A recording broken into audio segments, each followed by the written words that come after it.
En este video vamos a ver la gráfica de la presión con respecto al volumen en los procesos termodinámicos. Bien, en todo proceso termodinámico vamos a tener una gráfica donde en el eje vertical o eje de la Y está representada la presión. Y la presión ya sabemos que sus unidades son pascales o kilopascales, dependiendo de los datos que nos den del problema. También en el eje horizontal vamos a encontrar el volumen. El volumen puede estar dado en metros cúbicos porque los metros cúbicos son las unidades del Sistema Internacional para el Volumen y los pascales son las unidades del Sistema Internacional para la Presión. Entonces vemos que en el eje de la Y tenemos la presión y en el eje de las X tenemos representado el volumen. Aquí tendríamos un volumen 1 de un sistema y aquí tendríamos el volumen 2 durante el estudio de ese sistema. Mientras que en el eje de la Y tendríamos la presión 1 y la presión 2.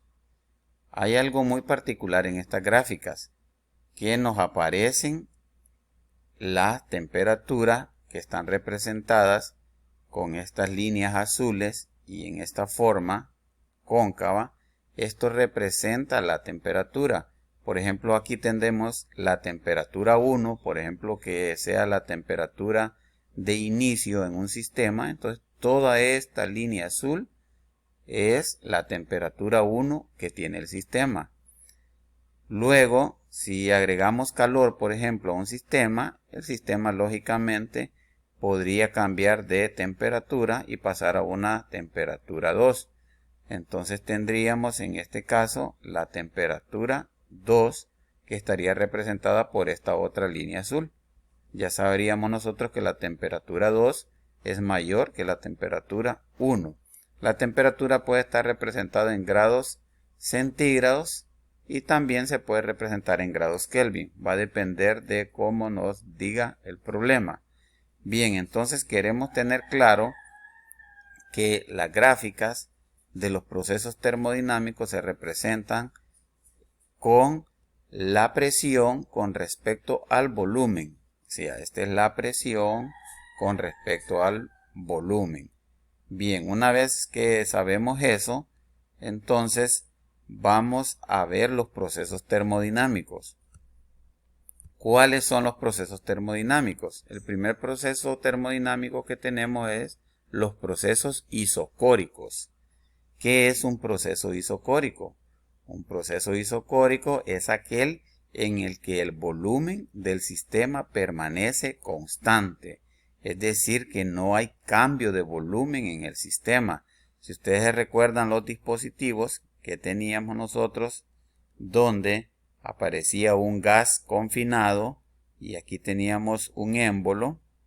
Entonces, si nosotros teníamos una expansión de volumen, entonces este émbolo lógicamente se iba a desplazar y iba a provocar un trabajo.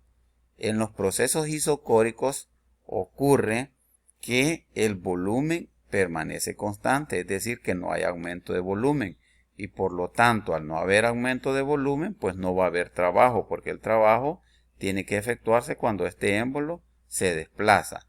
Entonces, de la primera ley de la termodinámica, si nosotros recordamos, dice que la cantidad de calor es igual al trabajo más el delta de energía, o el delta de energía más el trabajo, es lo mismo, ¿verdad? Entonces, ¿qué ocurre si no se produce trabajo? Entonces, esta primera ley de la termodinámica, al no haber trabajo, significa que el trabajo es cero. Por lo tanto, la cantidad de calor va a ser igual a cero, porque no hay trabajo, más el delta de energía. Por lo tanto, la cantidad de calor sería igual al delta de energía. En la gráfica, ¿cómo queda un proceso isocórico? Pues como nos dice que el volumen es constante, imagínense que aquí tengamos un volumen 1, por ejemplo. Ese mismo volumen 1 está para la fase inicial del sistema como para la fase final del sistema. Es decir, que el volumen 2 es igual al volumen 1.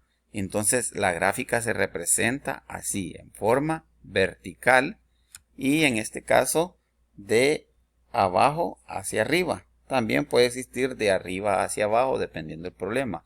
Pero lo que yo quiero en este instante es de que ustedes comprendan que en un proceso isocórico el trabajo es igual a 0 porque el volumen es constante y por lo tanto no hay desplazamiento del pistón. Y se representa en la gráfica, y esto es lo que más quiero que ustedes pongan atención, es que la gráfica se representa por una línea vertical donde en las dos etapas del sistema, tanto en la fase inicial como en la fase final, el volumen es el mismo. Miren, por ejemplo, si aquí tenemos un volumen de, por ejemplo, de 5 metros cúbicos, en la fase inicial es de 5 metros cúbicos y en la fase final también serían los mismos 5 metros cúbicos. Bien, entonces eso es en cuanto a los procesos isocóricos. Veamos otro proceso que se llama proceso isobárico. Un proceso isobárico es aquel en el que la presión permanece constante. Observen que aquí lo que permanece constante es la presión. Entonces, si la presión es constante, si aplicamos entonces la primera ley de la termodinámica, nosotros vemos que el calor es igual al trabajo más el delta de energía. O como lo habíamos visto en los videos anteriores, el calor es igual al delta de energía más el trabajo. Pero quiero que veamos aquí la gráfica. Nosotros sabemos que aquí la presión va a ser constante. Imagínense que aquí tenemos una presión de 10 pascales, por ejemplo. En el volumen 1, en la fase 1 del sistema, vamos a tener que el volumen 1 está a 10 pascales. Y en la fase 2 vamos a ver que hay un aumento de volumen. Aquí sí hay aumento de volumen. Y vemos que también está a los mismos 10 pascales que hemos puesto como referencia. Puede ser cualquier valor. Pero la gráfica es lo que me interesa. Entonces vamos a ver que en este caso del proceso isobárico, la gráfica es una línea recta pero horizontal, que es la que está aquí en morada. Mirábamos en el ejemplo anterior, en el proceso isocórico, que la gráfica era una línea vertical porque era a volumen constante. A presión constante, que es el caso del proceso isobárico, la gráfica es una línea horizontal. ¿De acuerdo?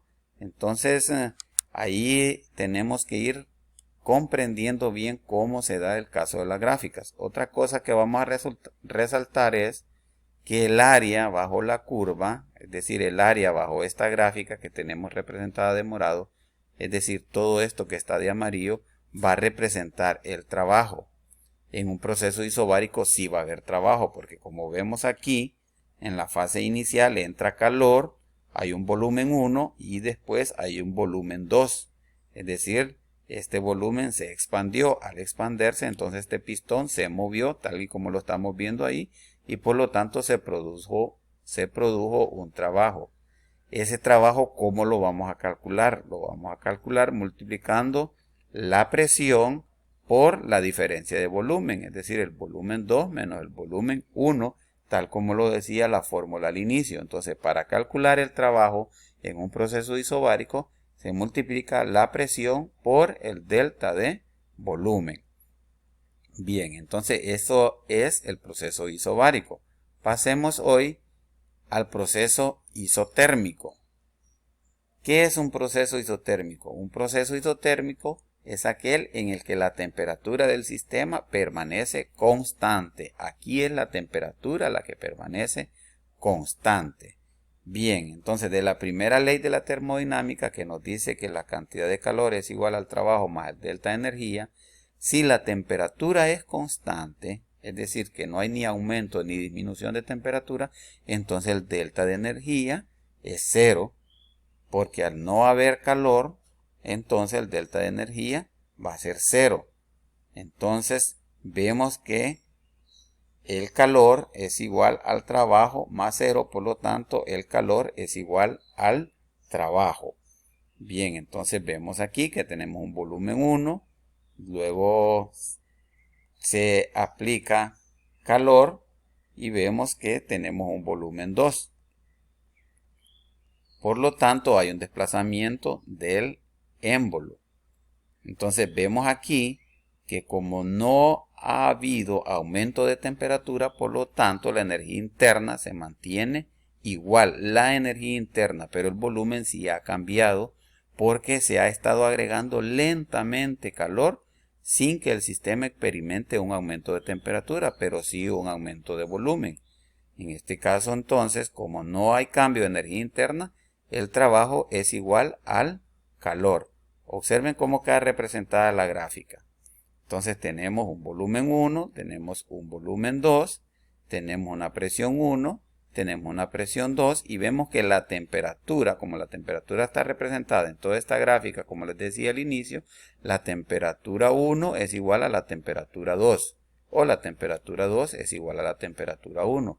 Entonces en un proceso isotérmico, la gráfica es esto que vemos representado aquí, esta línea de morado que está representada en este caso. Bien, entonces tenemos que ir comprendiendo bien cada una de estas gráficas para poder comprender más adelante los problemas que vamos a ir desarrollando. Por último tenemos los procesos adiabáticos. En un proceso adiabático es aquel en el que no hay intercambio de energía térmica, es decir, no hay intercambio de calor entre un sistema y sus alrededores. Entonces de la primera ley vamos a deducir lo siguiente. El calor es igual al trabajo más el delta de energía. Esta es la fórmula de la primera ley de la termodinámica. Entonces, si decimos de que el calor, no hay intercambio de calor, entonces el calor es igual a 0. Este es un proceso adiabático. Entonces, si el calor es igual a 0, entonces aquí en la fórmula nosotros colocamos 0 donde esté el calor y vamos a ver que el trabajo va a ser igual a esta energía interna que pasa al otro lado del signo igual, pero con signo negativo. También podríamos decir que la energía interna es igual al trabajo, pero con signo negativo, ya despejando. Ustedes pueden hacer sus despejes tranquilamente en su cuaderno. Entonces vamos a concluir que el trabajo es igual a la energía interna, pero con signo negativo. Recuerden que en estos procesos adiabáticos es aquel en el que no hay intercambio de energía térmica entre un sistema y su alrededor. Es decir, que ni entra ni sale calor. El calor es igual a 0. Ustedes pueden ver aquí. Entonces, si hay un aumento de el gas, aquí tenemos volumen 1 y volumen 2 y si se produce un trabajo. Por lo tanto, la gráfica en este caso nos queda aquí. Esta gráfica que está en morado aquí, a estas gráficas se las llama gráficas adiabáticas. Más adelante vamos a explicar un poquito más. Observen la diferencia entre la gráfica anterior, que era la gráfica a lo largo de la temperatura, y hoy la gráfica adiabática, que es esta que está, que es mucho más inclinada que la gráfica de la temperatura. Más adelante en otro video vamos a ver problemas para que terminemos de comprender estos procesos, pero ya vimos los 4 procesos que ocurren, los 4 procesos termodinámicos y cómo se representan en la gráfica. Eso es lo más importante. Quiero que vean los videos varias veces para que manejen cómo son las gráficas en cada proceso termodinámico y qué es lo que ocurre en cada uno de esos procesos.